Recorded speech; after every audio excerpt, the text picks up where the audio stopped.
What's going on, guys? This is Snoop603 for Shustybang, and today we're going to talk a little bit of Battlefield 3 Aftermath. For those that have not seen it yet, DICE went ahead and they released some information, some preliminary information on Aftermath.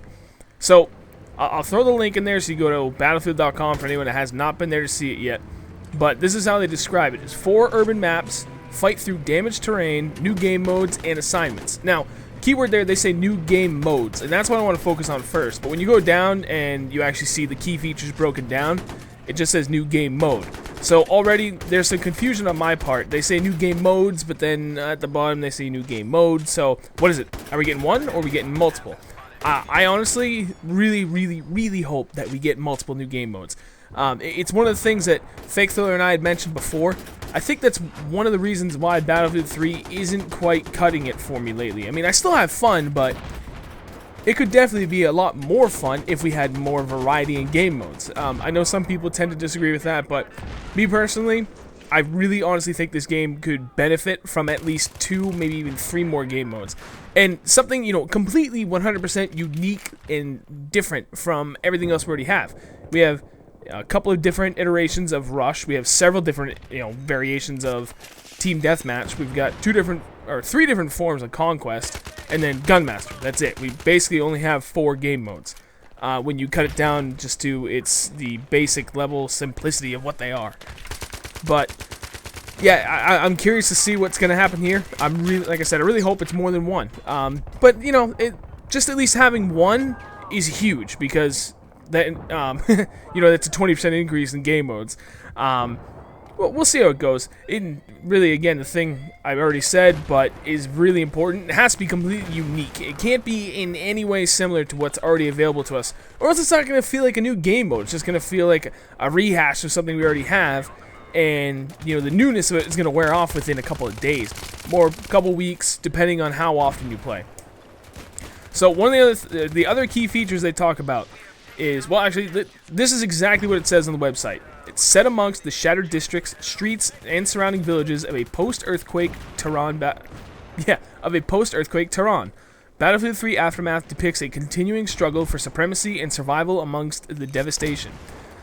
With operational capacity severely compromised, the opposing forces must adapt and engage in vertical and horizontal urban combat amongst the dust and rubble, with cracks and fissures in the terrain providing unexpected cover and paths to objectives.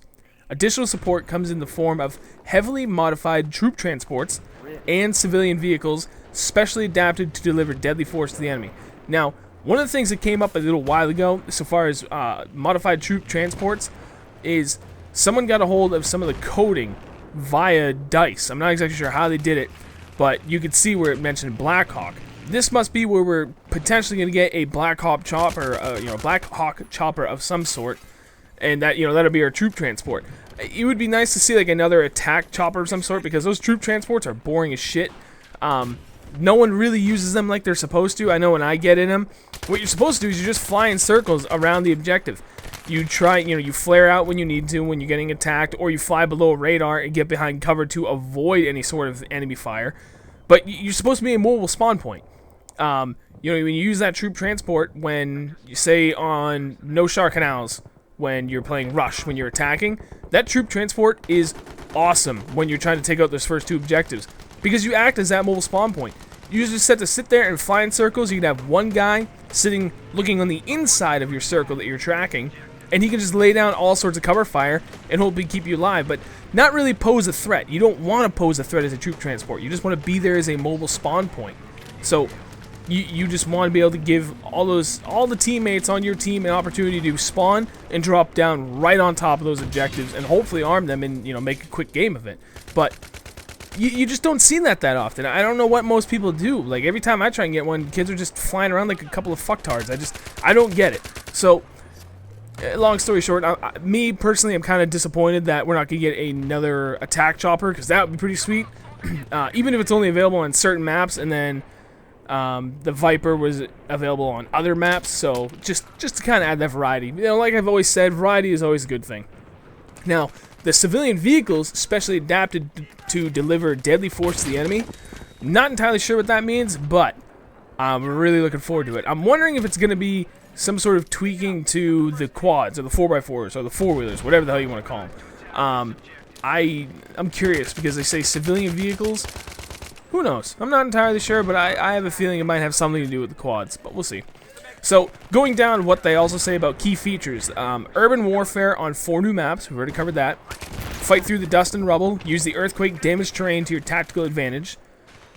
Again, with the new heavily modified military and civilian vehicles. New game mode, and the new assignments, achievements, and dog tags. Me personally, I just don't give a shit about that stuff. The assignments is kind of cool. It's always nice to have a goal to work towards other than just winning. So I guess that's okay. That's a good bonus. What I'm getting for an overall feel from this, from what they're saying, fight through the dust and rubble, use the earthquake damaged terrain to your tactical advantage. That right there is what is really coming out to me, saying, you know, give me a good idea of what this is going to be like. I honestly think what we're going to get is a map pack very similar to the layout of Back to Karkand, with all those maps. There's Strike at Karkand, Shark Eye Peninsula, Wake Island, and the other one, I am sorry, I don't remember at this moment. Something like that where, you know, for the most part, it's pretty horizontal, but you do get some vertical buildings that you know, or some vertical cover that you can have. Some of the buildings you get up second story, even third story at times. So I have a feeling it's going to be something like that, just completely destroyed. Most of the roads, I have a feeling there are going to be a lot more roads, but a lot of them will be impassable because there'll be maybe huge chasms and stuff as a result of the earthquake. That's just my take, and then I can see it, you know, really being advantageous to use those routes and kind of be really, really sneaky. I think it's going to be really good. It's really going to play to the strengths of what kind of game Battlefield 3 is. You know, I can already hear some of you saying, they're just going to make it camp happy because there's going to be so much to hide behind. Well, yeah, I will buy that argument, but, you know, for the most part, there are really not that many people that camp inside a Battlefield. I don't know, and it has... I'm not going to go down the road that everyone's going to make the comparison. It's just something about the Battlefield 3 community, not that many campers, and that's good. I don't know, maybe it's because it's so much more difficult, because it only takes one person to spot them, or just a MAV flying by is easy enough to pick someone up. I don't know, but I'm not worried about the camping aspect of this. Right now, as far as release, I did see someone on Twitter say that it's going to be released in September. I do not know if that's true. It was something like September 4th for PS3 users, and then the 11th for PC and Xbox 360. And if I remember correctly, Battlefield 3 Premium members get it even 2 weeks earlier. But that's just PS3? I'm not entirely sure. So we'll say sometime in August to September, we can expect the release of this for Premium members. Normal users, we can say it's a safe bet for September. That kind of falls in line with what we knew previous to this little release from DICE themselves. I don't know. You know, personally, I'm really looking forward to it. You know, I know we just did a commentary. Well, not a commentary, actually. Sorry, we talked about it in the podcast a lot recently. How we're kind of concerned that it might be diluted on the console version. However, DICE did come out and they did say themselves that they are going to tweak this map pack specifically for, specifically for console players. So you won't have the huge maps that the PC players get, which everyone was really worried was going to happen. They did say that they're, specifically going to tweak it to optimize the overall experience for 12v12 console players, which is awesome. It's very heartening to know that they're listening to the community and they're giving us feedback ahead of time. Like, it's just not so much that, there are plenty of other companies out there that are probably listening, but they might not tell you what the hell is going on behind closed doors until it just all of a sudden it's in our laps, and we're like, oh, okay, well, I guess they were listening. It's good to give that, to get that heads up from the company and them saying, okay, we heard you, and this is our plan moving forward. So, I'm very happy about that. Overall, I'm really looking to looking forward to Armored Kill. Armored Kill. Aftermath. I don't know as to whether or not, you know what? I'm getting the two of them mixed up. I was thinking about Armored Kill, not Aftermath. Okay, scratch everything I said. Anyway, I think Aftermath will still be fine though. I have a feeling it's gonna be fucking huge for PC like you would expect. But I still think it's gonna be great. Armored Kill, that we covered that in the podcast. So disregard all my fucking herp dirt moments right there. But you guys understand what I'm saying. I'll say it one more time. I'm looking forward to this. It sounds awesome. I like the Back to Karkand map pack myself. So if this is gonna be similar to it, but with a little bit more cover, a little bit more tactics needed to kind of get through these maps, all the better in my opinion. I'm a very tactical player. I know it doesn't seem like it because I run a gun a lot, but I pick my routes carefully where I'm running.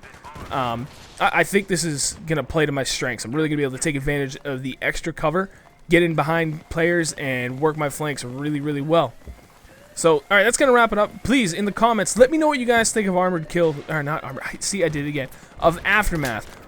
What do you speculate? What do you think could be the new game mode they're going to give us? And do you think they're going to give us more than one game mode? Me, personally, I don't know if they will, but I'm very, very hopeful we get more than one game mode. Other than that, I appreciate it if you would rate the video, drop a like if you did, drop a dislike if you didn't like it, and always remember, constructive criticism is welcome, being an asshole, not welcomed. Alright, this is Snoo603 for Shustybang. I'll catch you guys later. If you're looking for a little bit more Shustybang in your internet, be sure to follow us on Twitter at twitter.com/snoo603 and twitter.com/fakethriller. In addition, you can find us on Facebook at facebook.com/Shustybang. Also, be sure to follow me on Twitch TV so you can catch up with all our live streams in the future. twitch.tv/fakethriller.